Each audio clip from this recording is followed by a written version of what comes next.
what weight to use in your first session. So whenever you start a new training plan, it can be quite confusing and overwhelming. Well, what weight do I start with? What weight do I use? So there's a couple of ways that you can approach this. So first and foremost, if you've done that exercise in the past, you will probably have a rough understanding of what you can actually lift with that. So I would just try and remember, if you've got data, so if you've got it logged in your phone or you've got it in your logbook somewhere, try and flick back, see if you can find that data, and just start there, or start maybe a little bit less if you've not done it in a while, see how it feels and go from there.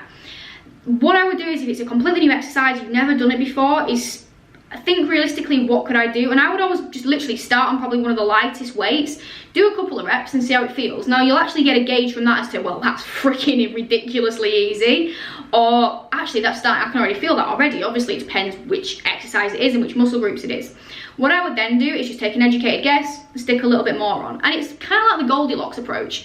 You'll maybe find it where it's too easy, and then you'll add a bit of weight and you go, actually that's ridiculously hard, I've only added a little bit. So then it's finding that middle ground. And what you should be able to do on your first few sessions is go through the rep range pretty easily. So if it's an 8 to 12 reps, you should be able to hit that 8 to 12 reps pretty easily and feel pretty comfortable with the weights. So just remember that your first few sessions will be kind of establishing what your baseline numbers are. So just think Goldilocks. If it's too light and too easy and you're getting to 8 to 12 and you're like, piece of cake, I could do this all day, I could probably do another 100. If you're getting to 6 and you're meant to be doing 8 to 12 and you're like, it's not freaking moving anymore, it's too heavy. If you can get to 8 to 12 with ease, then that's just right. And that principle as well is what you want to carry forward within the rest of your training, in terms of knowing when to increase your weights as well.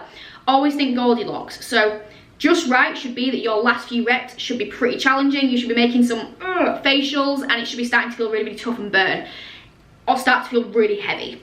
If you're getting to the top of your rep range and it's ridiculously easy, you could go for days and you're not really feeling anything, far too easy. If you're getting to below your rep range and you're struggling to move it, or you're having to come out of your seat or wiggle around or break your form and swing it about just to get it up, it's too heavy. So remember, always find that happy medium, and it will take time.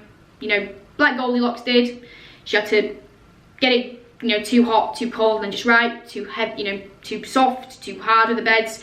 It'll take a bit of time, a bit of trial and error, but once you found it, then you don't have to do that trial and error anymore. And that's why, again, it's super important to log your workouts, so you don't have to do this whole trial and error thing with every single session that you do.